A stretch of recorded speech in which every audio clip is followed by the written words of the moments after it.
안녕하십니까. 대한디지털헬스학회와 메디컬 타임즈가 함께하는 K헬스 리더를 만나다 시간입니다. 저는 대한디지털헬스학회 회장 구상백입니다. 안녕하십니까. 김현정입니다. 오늘은 주식회사 하이 김진우 대표님을 이 자리에 모셨습니다. 입니다, 교수님. 네, 반갑습니다. 반갑습니다.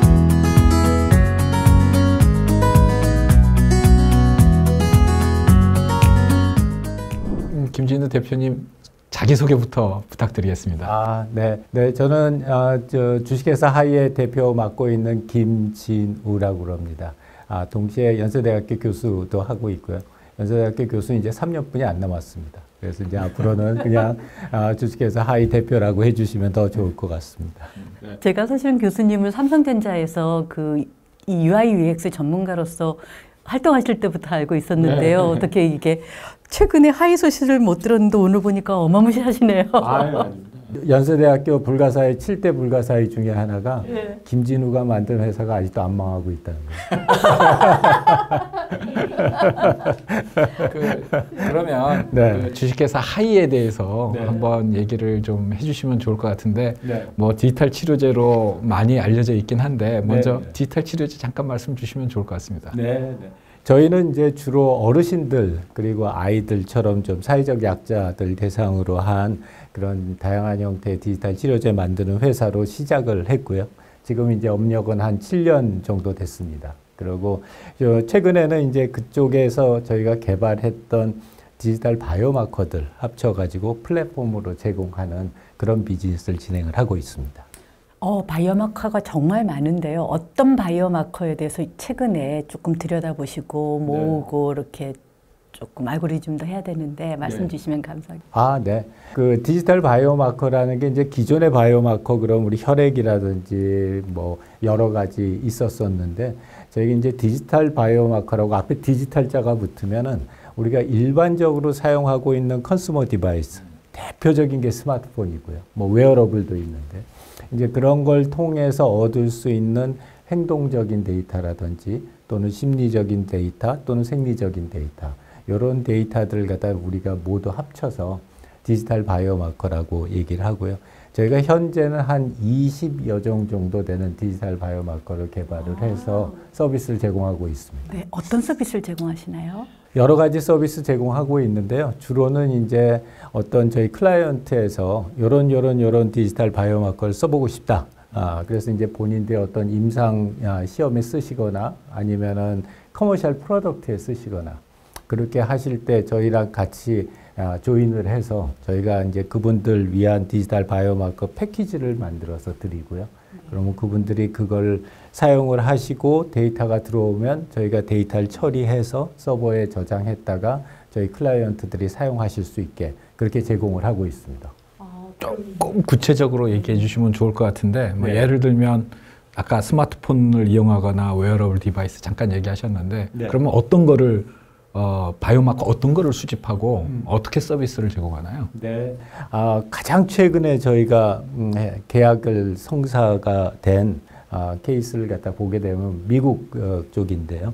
이제 거기서 했던 거는 본인들이 한 400명 정도를 가지고 임상시험을 하고 싶은데 그 400명 임상시험을 갖다 진행할 때 한 3개월 동안 인터벤션을 하는데 그 3개월 인터벤션 하는 동안에 환자 모니터링을 하고 싶다. 그래서 이제 저희한테 의뢰를 했던 게 사람의 눈동자를 추적하는 아이 트래킹 하고요. 그 다음에 하트비트 레이어빌티 그 심박 변이도를 갖다가 우리가 측정하는 거 하고 그 다음에 보행의 속도하고 그 다음에 이 측간 거리 요걸 갖다 측정하는 걸 하고 싶다 해서 보폭이죠. 그래서 그 세 가지를 컴바인을 해서 하나의 앱으로 만들어서 저희 클라이언트에 드렸습니다. 그럼 저희 클라이언트가 이제 그거를 본인들의 환자들한테 환자들의 스마트폰에다 그걸 갖다가 깔라고 하고 그러면 이제 거기서 스마트폰에서 데이터가 저희 서버로 들어옵니다. 그러면 저희가 서버에서 일단 처리를 해가지고 노이즈를 없애고 데이터를 쓸 수 있는 형태로 만들어서 이제 저희 서버에다 올려놓으면 저희 클라이언트들이 리얼타임으로 모니터링 하시게 그렇게 제공을 하고 있습니다. 교수님, 제가 그전에는 사실 디지털 치료제 쪽으로 워낙에 그 사용 유저빌리티에 대가셔가지고 기대를 하고 있었는데 오히려 사실 바이오마커가 훨씬 큰 비즈니스 영역이라는 생각이 저희는 듭니다. 지금 그런 생각을 하고 있습니다. 네, 교수님. 네, 감사합니다. 네. 그러면 혹시 분산형 임상시험의 일종으로도 같이 하시는 건가요? 아시다시피 이제 올해 6월 달에 미국 FDA에서 분산형 임상시험에 대한 가이드라인이 나왔고요. 이제 9월 달에 새 측이 나왔기 때문에 미국 측에서는 이게 디센트럴라이즈 되기 때문에 세계 어디 가가지고 임상시험 하더라도 프로토콜만 맞으면 되는 거여서 이런 그 모니터링 시스템에 대한 니즈가 굉장히 많아지고 있습니다. 또 다른 질문을 좀 드리면 네. 우리나라 같은 경우에는 이제 뇌심혈관계 질환이 굉장히 많거든요. 근데 이제 하이가 그 보이스 마커로 뇌졸중 환자에 대한 언어 장애에 대한 심각도를 측정하는 것으로 알고 있는데 그 부분에 대한 설명을 좀 해주시죠. 네, 그것도 굉장히 참 뭐 저희 입장에서는 의미가 깊은 프로젝트인데요.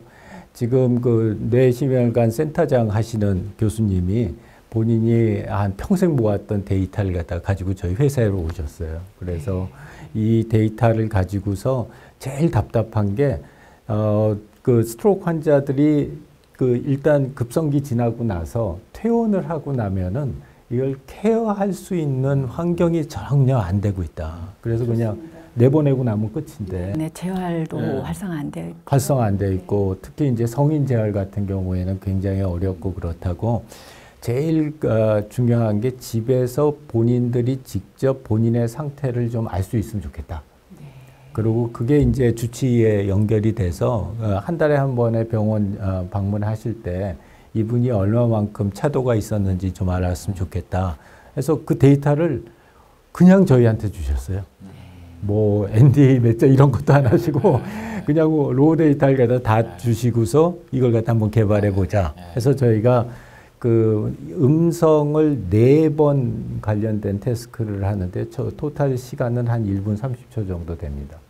그래서 1분 30초 동안 그냥 본인 환자의 핸드폰에다가 녹음을 하시면 저희가 그 데이터를 가지고 이 실제로 음성과 랭귀지에 관련된 5개 서브 시스템이 있는데요. 그 5개 서브 시스템별로 그동안 얼마나 나빠지셨는지 또는 좋아지셨는지를 갖다 저희가 측정을 해서 그거를 본인한테도 알려드리고 그 다음에 그 담당 의사분들한테도 알려드리는 그런 형태로 해서 지금 만들어서 지금 임상시험 중에 있습니다. 해외 임상도 하고 있고요.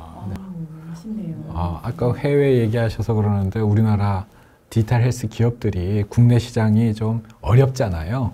근데 하이 같은 경우에는 글로벌로 진출을 해서 상당히 선도적인 역할을 하고 있는데 그 글로벌과 관련된 얘기를 좀 한번 해주시면 좋을 것 같습니다.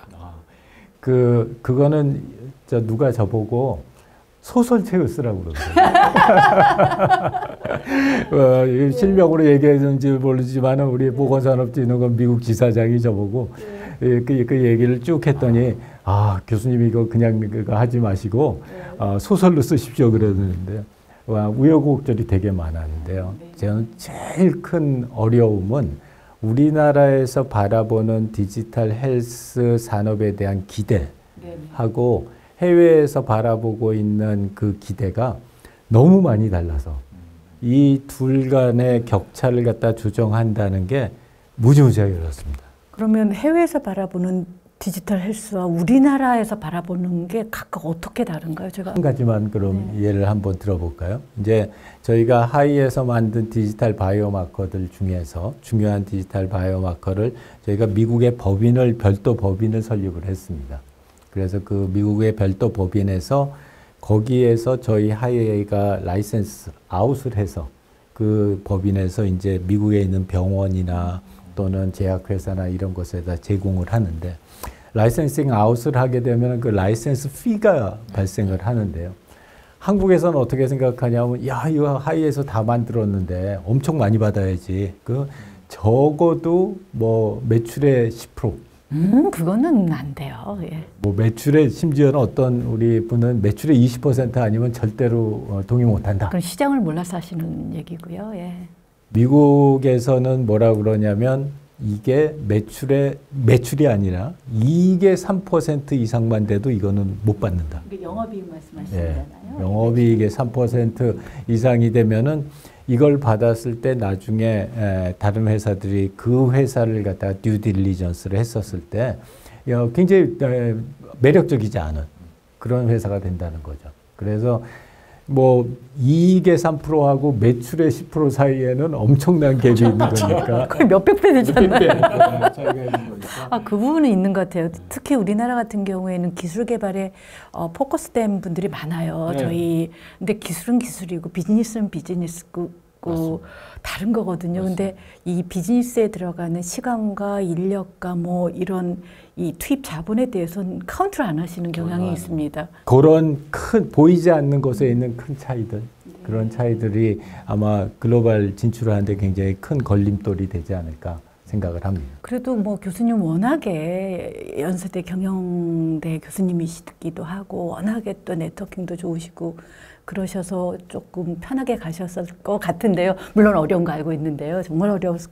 근데 지금 디지털 헬스 쪽에 스타트업들이 굉장히 많고 제가 보면 아이디어들은 반짝반짝한데 저 많은 아이디어들 중에서 과연 몇 개가 시장에서 워킹하고 파이널리 회사는 돈 버는 게 중요하잖아요. 네. 돈을 벌 수 있을까? 그거에 대해서는 저는 참 많은 생각을 하게 돼요. 다 있어야 되는데 이게 올어넌 게임이잖아요. 하나만 빠져도 안 되는데 참 그런 이 스타트업의 젊은 대표이사들한테 뭐 하시고 싶은 말씀 분명히 있을 것 같아요. 제가 늙어서 그런지 몰라도 요번에 예를 하나만 들어서 설명을 갖다가 드리면 제가 요번에 미국에 갔다가 어떤 분이 너무너무 좋은 아이디어가 있으니까 이걸 하이에서 좀 개발을 해줬으면 좋겠다. 의사 선생님이세요. 그래서 그럼 한번 만나서 얘기를 해보자. 해서 이렇게 만났어요. 그런데 이제 제일 처음에 다짜고짜 제일 먼저 하시는 말씀이 본인이 이 제품의 70% 권리를 가질 테니까 당신이 30% 권리를 갖고서 흔하십니다. 실정을 모르시면 흔하십니다. 그리고 개발해가지고 넘겨라 그러면 본인이 팔겠다. 그래서 뭐 너무 좋으신 말씀인 거 저희가 가서 고민해 보겠습니다. 말씀을 드렸었는데요. 이게 이제 뭐 여러 가지 고민할 점들도 있고 굉장히 고려해야 될 점도 많이 있지만 저는 제일 중요한 거는 과연 시장에 절실한 니즈가 있는지 저는 그게 제일 중요한 이슈가 아닐까 싶습니다. 그래서 시장에 뭐 아주 절실한 니즈가 있으면 누군가 뭔가를 만들고 그걸 갖다가 또 돈 주고 쓰는 사람이 있을 테니까요. 네, 그게 아니라 이제 우리가 뭐 어떤 기술이 있어서 또는 우리가 이런 걸 갖다 데이터를 많이 가지고 있어서 이런 걸로는 시작했었을 때는 큰 어려움을 많이 겪지 않나 하는 생각을 합니다.